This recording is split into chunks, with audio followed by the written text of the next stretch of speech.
Merhabalar arkadaşlar, mutfağıma kanalıma hoş geldiniz. Bugün sizlere muhteşem bir baklava tarifiyle geldim. Bayram sofralarına ve özel günlerimize yaraşır, görüntüsüyle, göze, lezzetiyle damaklara hitap eden harika bir baklava oldu. Baklava hamuru nasıl yapılır? Tül gibi nasıl güzel baklava yufkaları elde ederiz? Bütün püf noktalarını kaçırmamanız adına videomu atlamadan izlemenizi önemli rica ediyorum. Şu şekilde şekillendirmiş olduğum bölümünü gösteriyorum ve lafı daha fazla uzatmadan tarifime geçiyorum. Nasıl yapmışım bakalım, sizler de beğenecek misiniz? İyi seyirler dilerim.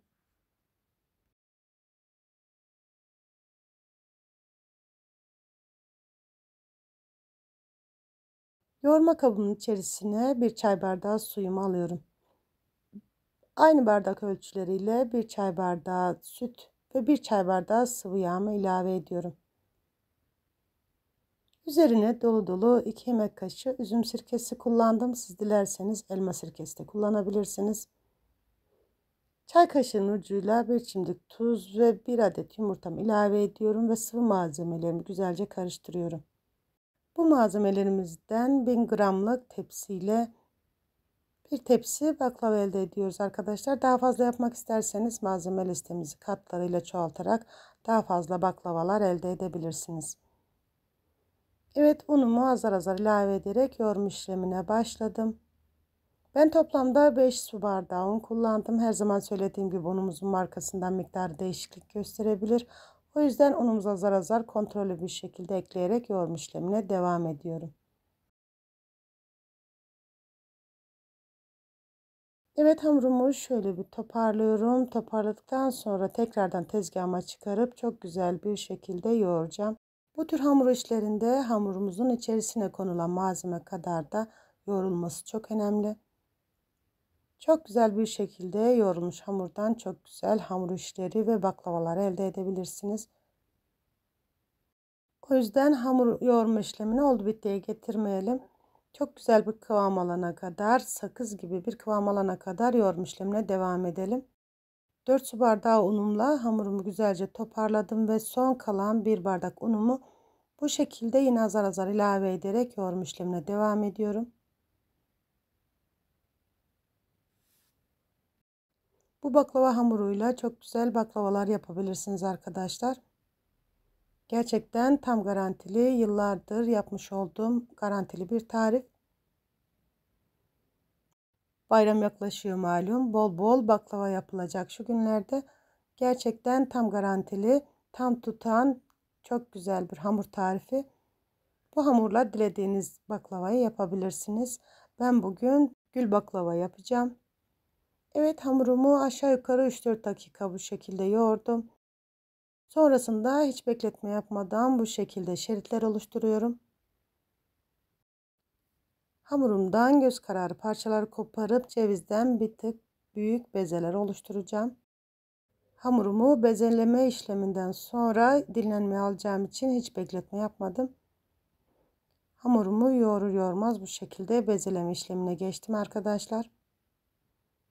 Evet, ben bezelerimi bu şekilde cevizden bir tık büyük olacak şekilde aldım. Tezgahınız büyükse ya da hamur açma kabiliyetinize göre bir tık daha büyük bezeler oluşturabilirsiniz. Ama yapacağım baklavaya gerçekten bu boyutta beze çok güzel denk geldi. Evet arkadaşlar, yapmış olduğum bezelerimi bu şekilde bol bol nişastalayarak bir kenara alıyorum. Ben baklavalarımı açmak için buğday nişastası kullandım arkadaşlar. Siz dilerseniz mısır nişastası da kullanabilirsiniz. Evet, bütün hamurlarımı bu şekilde yastılatıyorum. Aralarını bol bol nişastalıyorum ve bir kenara alıp dinlenmeye bırakacağım.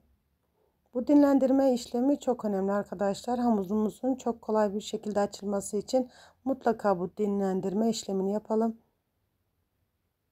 Ben fazla dinlendiremedim açıkçası. 20-25 dakika dinlendirdim. Sizin vaktiniz varsa 1 saat, hatta 2 saat bile dinlendirebilirsiniz. Hamuru ne kadar güzel dinlendirirseniz inanın o kadar güzel sonuçlar alırsınız ve açılması o kadar kolay olur. Evet, tabağımı aldım, bu şekilde üstünü kapatıyorum kurumaması için. Buzdolabımda 15-20 dakika dinlendirmeye bırakıyorum. Havalar sıcak olduğu için buzdolabında dinlendirdim arkadaşlar. Havalar soğuk olsaydı şayet oda sıcaklığında da dinlendirebilirdik.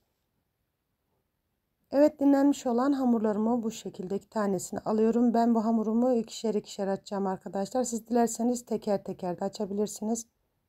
Almış olduğum bezelerimi bol bol nişastalıyorum. Evet, çok fazla bası uygulamadan görmüş olduğunuz gibi açma işlemine başladım. Hamurumuzu ilk başta açarken çok fazla bastırmayalım arkadaşlar. Birdenbire açılırsa hamurda yırtılmalar oluşur. Hatta kenarları kalın, ortası ince olur. Evet, tekrardan kontrol ettim. Aralarına tekrardan bol bol nişasta ilavesi yaptım. Bir de hamurumun altında kalan beze biraz küçük olduğu için 1-2 tur bu şekilde alt üst ettim. Yani alttaki bezeyi üste çıkardım arkadaşlar. İkisinin aynı eşit şekilde açılması için. Ve 1-2 tur ikişer ikişer çeviriyorum. Sonrasında teker teker oklavama sarıp aralarının yapışıp yapışmadığını kontrol ediyorum. Hamurumuz küçükken bol bol nişasta serpersek sonrasında yapışma olmayacaktır. İlk başlarda bol bol nişasta serpelim. Sonrasında şayet yapışmaya meyilli olan bölümleri varsa tekrardan parmak uçlarınızla azar azar nişasta serperek açma işlemine devam edebilirsiniz. Ben başta bol bol nişasta serptiğim için tekrardan nişasta ilavesi yapmadım. Evet, bu şekilde hamurlarımı açma işlemine devam ediyorum. Evet arkadaşlar, siz videomu izlerken benim de sizden ufacık bir ricam olacak. Sizinle ilk defa bu videoda karşılaşıyorsak bu ve bunun gibi güzel tariflerim için kanalıma ücretsiz bir şekilde abone olmayı ve yepyeni tariflerimden haberdar olmak için bildirim zil sesini açmayı unutmayın lütfen. Kanalımın büyüyüp çok güzel bir yerlere gelmesi adına sizin desteklerinize çok ihtiyacım var. Ve ben sizin destekleriniz sayesinde kanalımın büyüyüp çok güzel bir yerlere geleceğine gönülden inanıyorum. Ayrıca beğenmiş olduğunuz videolarımı sosyal medya hesaplarınızdan dostlarınızla ve arkadaşlarınızla da paylaşabilirsiniz. Videomun yorumlar kısmına tarifimle ve kanalımla alakalı olumlu olumsuz görüş ve düşüncelerinizi bildiren yorumlarınızı mutlaka bekliyor olacağım. Şimdiden destekleriniz için çok ama çok teşekkür ediyorum. Tüm tariflerimde olduğu gibi bu tarifimi de anlaşılır ve de pratik bir şekilde tüm püf noktalarıyla vermeye çalıştım. Şayet unutmuş ve atlamış olduğum bir bölüm varsa videomu yorumlar kısmından ulaşırsanız gördüğüm an mutlaka dönüş yapıyorum. Baklavamızın şerbeti için 5 su bardağı toz şekerimizi 5 su bardağı suyla inceltiyoruz. İçerisine bir dilim limon ilavesi yapıp kaynadıktan sonra orta ateşte 20 dakika daha kaynatıp soğumaya bırakıyoruz. Videomu uzun tutup sizi bunaltmamak adına şerbet yapmış olduğum bölümünü göstermedim. Ben şerbetimi bu şekilde 5 su bardağı su, 5 su bardağı toz şeker olacak şekilde ayarladım. Kaynamaya bıraktım. Kaynadıktan sonra orta ateşte 20 dakika daha kaynattım. Sonrasında kaşıkla damlatma işlemiyle şerbetinizin kıvamını ayarlayabilirsiniz. Evet, açmış olduğum 2 tane yufkamın tekini bir kenara aldım. Diğer tekini 4 eşit parçaya böldüm ve şekilde görmüş olduğunuz gibi şekillendiriyorum.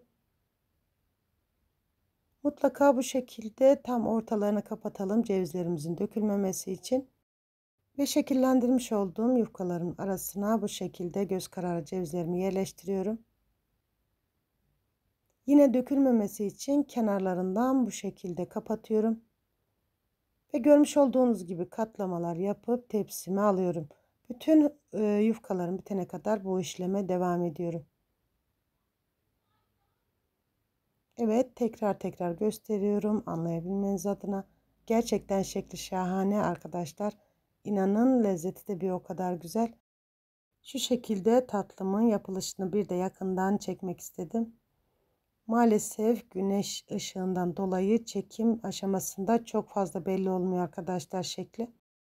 Tatlılarım bittikten sonra göreceksiniz. Gerçekten şekli çok güzel oldu. Evet, bütün hamurlarıma aynı işlemi uyguluyorum. Ben ilk başta hamurlarımı ikişer ikişer açtım arkadaşlar. Baktım ki hamur çok güzel. İnanın üçer dörder açtım geri kalan yufkalarımı. Gerçekten asla bir yırtılma, dağılma, bozulma olmayan, yıllardır yapmış olduğum harika bir hamur tarifi.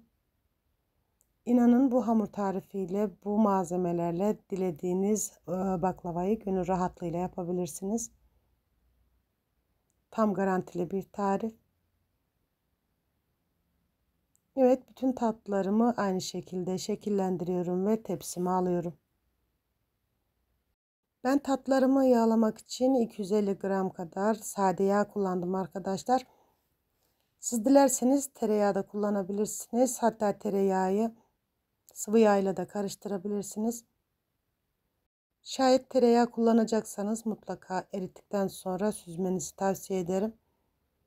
Tereyağının içerisindeki o peynir kalıntıları tatlımızda buluştuğu zaman pişerken böyle bir siyahlıklar oluşuyor. Onun oluşmaması için mutlaka eritmiş olduğunuz tereyağı süzün arkadaşlar.